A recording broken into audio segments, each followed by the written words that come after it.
How many of you know who Lester Sumrall is? Who he was? A mighty man of God used around the world. Do you know who Ron Luce is? Yeah, in America, he was one of the guys back in the 80s, huge in the youth movement. Filled stadiums. How many of you know who Mike Francine is? Those of you in the house, you know who Mike Francine is. As a friend, he's been to Power School a few times. But hear this.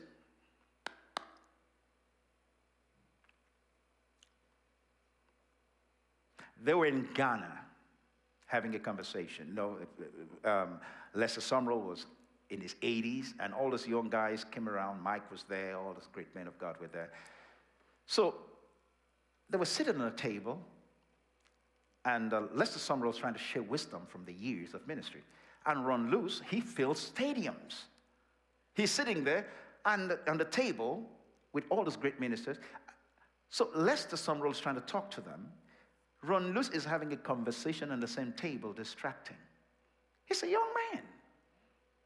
Because he fills stadium does not mean he's wise. Are you hearing me? Listen to a man that's been filling stadium before you were born. He's done what you're looking for. Can I have a big amen? This is what, so while Ron Luce is having his own conversation at the other end of the table, you know, those guys, I like the old guards. They don't have time for nonsense. He just looked at him and said, young man, shut up. I was like, huh? He said, what you're talking about, I did it 30 years ago. He said, I'm not always going to be around. I'm trying to impart to you what I've learned. And you're busy talking. Mike Francine told us, he said, I was there. He said, we all just like, oops. Kept quiet. See, great people know when they're around greatness. You don't try to compare yourself. They have done more than you've done. Keep quiet. If you be quiet, you learn something. Can somebody say amen? That's the best use of your time around greatness.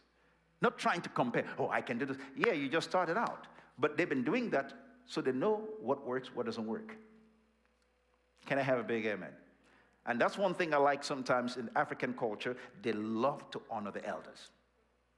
We have an honor system. If you come to Nigeria, it's a very common thing. They learn to honor people. Can I have a big amen? So we're talking about this, you know, and I stated this. You can go back and listen to this. And one of the things about redeeming the time is document your plans. Establish your priorities.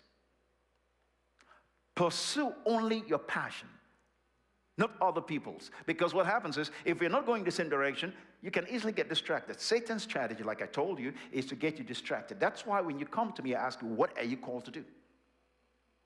How can I help you get there? Don't drag me into things that I'm not called to do. Can I have a big amen? Can I keep going? Yes, sir. Protect your plans and your priorities. Protect it. Identify what is valuable to you, your value. What is valuable to you? You've heard me say that many times. Make decisions based on your destiny. Decisions decide destiny. Can somebody say amen? Not everybody you know today will go with you tomorrow. Can I have a big amen? You got to know that by now. I wish I can give you, I have a list of 12 things that will change in your life. A lot of things will change in your life. Change is unstoppable. Some things will change. You might have pain. You might have this. But you know what? Keep building regardless. Can I have a big amen? You know, when I tell people some of your friends will change, they look at me like, what? I said, yes, they will.